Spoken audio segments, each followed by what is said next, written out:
हो रहा है कि कल सुबह जो आगजनी की गई मुस्लिम बस्तियों को जिस तरह से आग के हवाले किया गया, एक मेडिकल सेंटर गांव का, उसके अलावा एक बाइक का शोरूम था, हालांकि वो किसी गैर मुस्लिम का ही था, इस अंदाजे में कि ये शोरूम मुसलमानों का है, उसको जला दिया गया। पुलिस दंगाइयों के साथ थी। इस तरह की दर्जनों वीडियो सोशल मीडिया में वायरल हो रही हैं और तरह तरह के सवालात किए जा रहे हैं योगी सरकार से। लेकिन आज इस पूरे मामले को लेकर कहा जा सकता है कि इलाके में अब पूरी तरह से शांति बनी हुई है। अस्सलामु अलैकुम वरहमतुल्लाहि वबरकातुहू। नादरीन इकराम, उम्मीद करता हूँ कि आप तमाम ही हज़रात खैरियत से होंगे। नादरीन, जैसा कि आप तमाम को मालूम ही होगा कि बहराइच के अंदर बहुत ही ख़तरनाक तरीके से एक दंगा भड़क गया था, जिसके चलते बहुत सारे घरों को फूंक दिया गया, अस्पतालों को फूंक दिया गया, गाड़ियों को फूंक दिया गया, यहाँ तक के दुकानों को भी फूंक दिया गया। जी हाँ, इतना ख़तरनाक रूप इख्तियार कर लिया था दंगे ने। लेकिन अब तक लोगों की समझ में ये नहीं आ रहा है कि इस दंगे के पीछे की कहानी क्या है। आज उसी कहानी को बताने के लिए जा रहे हैं इस वीडियो के अंदर कि किस वजह से दंगा भड़का था और इसके पीछे किन किन लोगों का हाथ हो सकता है। आइए देखते हैं इस वीडियो के अंदर। 3 दिनों तक दंगा भड़कता रहा। पुलिस की कार्रवाई के ऊपर तरह तरह के सवालात सोशल मीडिया में लगातार किए जा रहे हैं और उसके साथ ही सवाल ये खड़ा हो रहा है कि कल सुबह जो आगजनी की गई मुस्लिम बस्तियों को जिस तरह से आग के हवाले किया गया, एक मेडिकल सेंटर गांव का, उसके अलावा एक बाइक का शोरूम था, हालांकि वो किसी गैर मुस्लिम का ही था, इस अंदाजे में कि ये शोरूम मुसलमानों का है, उसको जला दिया गया। पुलिस दंगाइयों के साथ थी। इस तरह की दर्जनों वीडियो सोशल मीडिया में वायरल हो रही हैं और तरह तरह के सवालात किए जा रहे हैं योगी सरकार से। लेकिन आज इस पूरे मामले को लेकर कहा जा सकता है कि इलाके में अब पूरी तरह से शांति बनी हुई है। लेकिन उसके बावजूद हिंदूवादी संगठनों का लगातार इस मामले को लेकर सरकार के ऊपर दबाव है, पुलिस के ऊपर दबाव है और जो मरने वाला है उसको इंसाफ दिलाने के लिए ये बात कही जा रही है हिंदूवादी संगठनों के ज़रिए कि हम भी जिन्होंने इस हत्याकांड को अंजाम दिया है उनको मारकर ही दम लेंगे। इस दरमियान इस वीडियो को हालात कंट्रोल में है, सब समझ में आ जाएगा कि क्या वजह है। हालात पूरी तरह से अब सामान्य हैं। लेकिन आज योगी आदित्यनाथ ने उनके परिवार से मुलाकात की है मरने वाले व्यक्ति के, और उसके बाद मुआवजे की बात भी कही गई है। लेकिन बाहर आने के बाद भारतीय जनता पार्टी के जो नेता हैं वो जब बाहर आए और उन्होंने जो मीडिया के सामने जो बाइट दी है, उससे आप अंदाज़ा लगाइए कि किस तरह से इस पूरे मामले को एक तरफा बताया जा रहा है। परशुराम कुशवाहा जो परिवार के साथ पहुंचे थे, गोपाल मिश्रा के परिवार के साथ सीएम के पास पहुंचे थे, उनके साथ कई और भारतीय जनता पार्टी के नेता मौजूद थे। बाहर आने के बाद जो बाइट दी है वो आप सुनिए।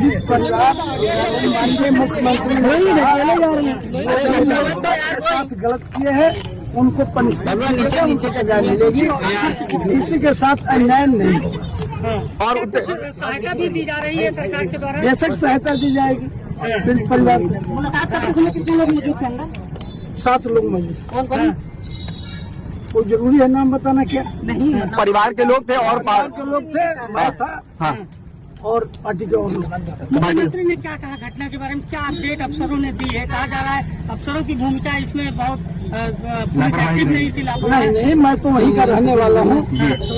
अफसरों का किसी का भी लापरवाही नहीं था और निश्चित तौर पर उस पक्ष के लोगों ने लोगों के साथ गलत काम किया। प्रतिमाएं जो हमारी दुर्गा पूजा विसर्जन की जा रही थी, शांति वे में जा रही थी, उन लोगों ने निश्चित तौर पर मस्जिद के सामने से जब प्रतिमाएं क्रॉस कर रही थी तो मस्जिद के ऊपर से पथराव किया गया, जिससे कि दुर्गा जी का बांह टूट गया। हमारे जो कार्यकर्ता थे जो जुलूस के साथ जा रहे थे, उस पर उत्तेजित होकर छत पर चढ़ गए और छत पर चढ़ने के बाद उन लोगों ने जो भी क्रिया किया, इसके बाद उस लड़के को घसीट कर ले जाकर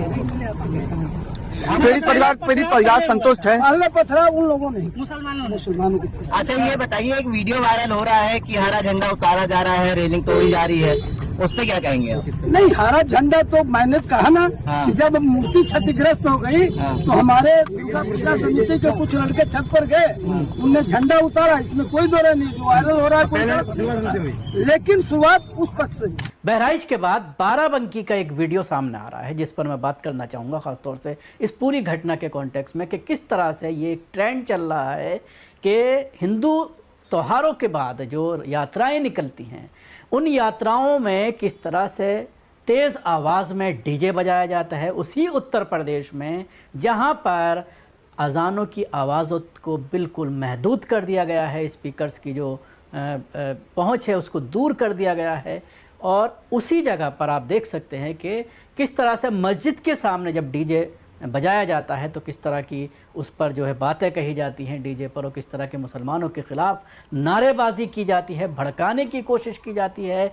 ये वीडियो बाराबंकी का बताया जा रहा है। इस मामले में पुलिस ने 4 लोगों को गिरफ्तार किया है, हिंदुवादी संगठन के लोगों को, और 40 के करीब लोग ऐसे हैं जिनके खिलाफ FIR दर्ज की गई है, क्योंकि बहराइच के बाद इस वीडियो को सोशल मीडिया पर ज़बरदस्त वायरल हुआ।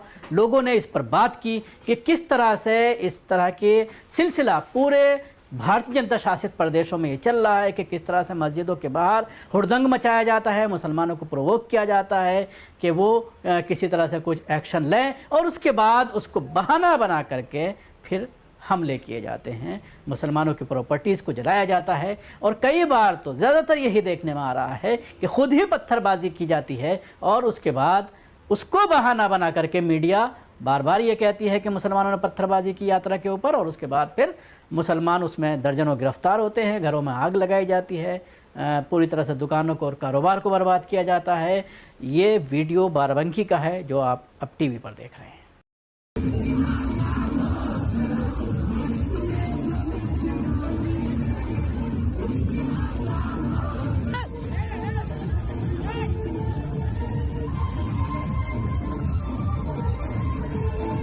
इसके साथ ही एक बात और सामने आ रही है। अभी पिछले दिनों एक ट्रेंड चला कावड़ के बाद कि लोग अपनी दुकानों के बाहर, ख़ासतौर से खाने पीने के जो स्टॉल्स हैं या दुकानें हैं, ढाबे हैं, उनके बाहर अपनी पहचान बताएं कि ये किसका ढाबा है, ताकि लोग आसानी से पहचान सकें कि इनका धर्म क्या है। अभी 10 दिन पहले ही योगी आदित्यनाथ ने एक ऑर्डर दिया कि तमाम दुकानों पर मालिक का नाम लिखना ज़रूरी होगा।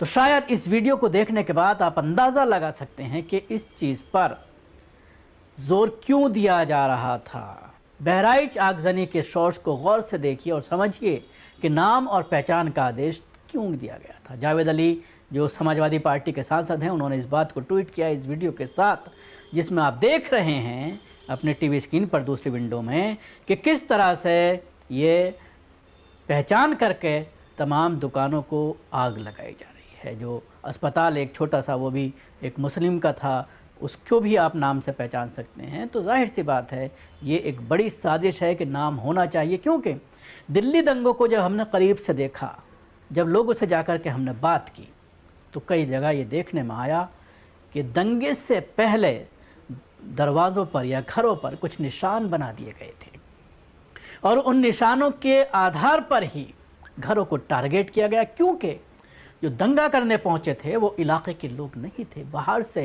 किराए की वो भीड़ थी, लोनी वगैरह से, उत्तर प्रदेश से आए हुए थे।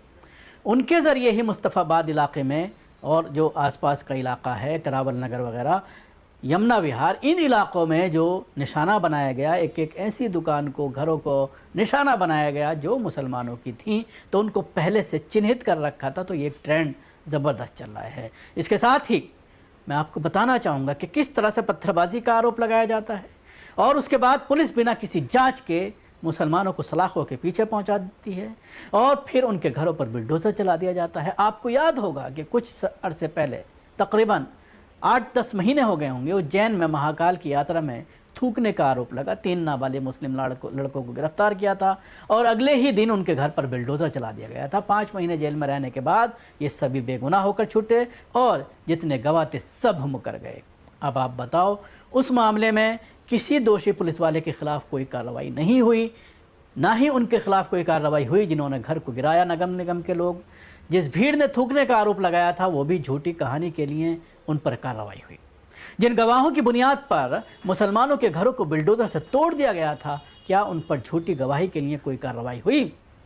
इसके साथ ही देश में कम से कम ऐसी दर्जनों मिसालें आपको बताया जा सकती हैं जिसमें पुलिस ने बेगुनाहों को झूठे आरोप में फंसाने की कोशिश की, धार्मिक यात्रा के नाम पर एक भीड़ पथराव का आरोप लगाती है और बिना उसकी जांच के तुरंत मीडिया और एक तबका फैसला सुना देती है कि ज़रूर ऐसा हुआ होगा और आखिर में प्रताड़ना का शिकार मुसलमान होता है। इसके साथ ही कुछ शॉट्स बहराइच के दिखाना चाहूँगा कि किस तरह से पुलिस आगे आगे चल रही है, पीछे दंगाई चल रहे हैं, हाथों में डंडे लाठी लिए हुए, और पुलिस उनको पूरी तरह से अगुवाई कर रही है।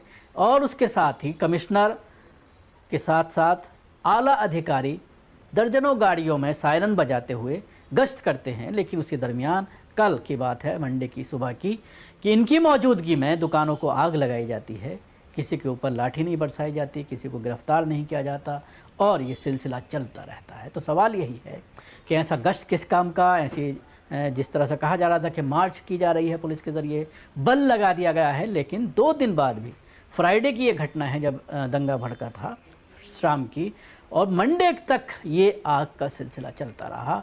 पुलिस किस चीज़ का इंतज़ार कर रही थी?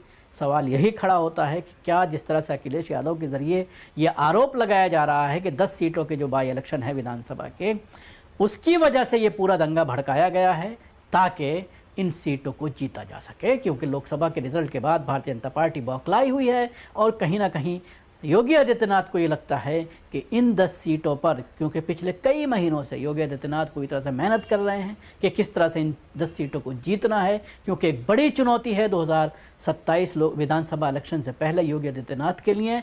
और जो केंद्र में उनके जो दुश्मन बैठे हुए हैं, चाहे वो शाह की बात करें या और जो लोग बैठे हुए हैं, वो कोई ना कोई बहाना योगी आदित्यनाथ के खिलाफ तलाश करते रहते हैं। लोकसभा इलेक्शन के बाद भी आपने देखा किस तरह की स्थिति कई हफ्तों तक बनी रही और ऐसा लग रहा था कि योगी आदित्यनाथ को कुर्सी से हाथ धोना पड़ेगा, लेकिन उसके बावजूद वो भारी साबित हुए और योगी और उनके जो लोग थे, ये डिप्टी सीएम जो थे केशव मौर्य, उन तमाम लोगों के ज़रिए काफ़ी कोशिश की गई, लेकिन उसके बावजूद योगी को पद से नहीं हटा पाए। तो अब ये एक बड़ी चुनौती योगी आदित्यनाथ के लिए बनी हुई है, जिसकी वजह से वो इस तरह की घटना कर रहे हैं। ये आरोप जो है वो लगाया गया है समाजवादी पार्टी के जो सुप्रीमो हैं अखिलेश यादव, उनके ज़रिए, और समाजवादी के जो प्रवक्ता हैं वो भी तमाम टीवी चैनल्स पर इसके लिए योगी आदित्यनाथ को जिम्मेदार ठहरा रहे हैं, क्योंकि योगी आदित्यनाथ ही कहते हैं कि 7 सालों में कोई दंगा नहीं हुआ, तो फिर इस दंगे को क्यों भड़कने दिया, 4 दिन तक ये दंगा क्यों चलता रहा, तुरंत पुलिस ने एक्शन क्यों नहीं लिया? ये कई ऐसे सवाल हैं जो पूरी तरह से। तो देखा आपने इस वीडियो के अंदर किस तरह से एक मामूली से काम की वजह से जो दंगा भड़का था, अब उसका रुख किसी और तरफ को मोड़ दिया गया है और अब इसका पॉलिटिकल फायदा उठाना भी चाह रही हैं पॉलिटिकल पार्टियां। तो देखने वाली बात यह रह जाती है कि असली जो दोषी हैं उनके ऊपर कार्रवाई होती है या फिर नहीं होती। अस्सलाम वालेकुम।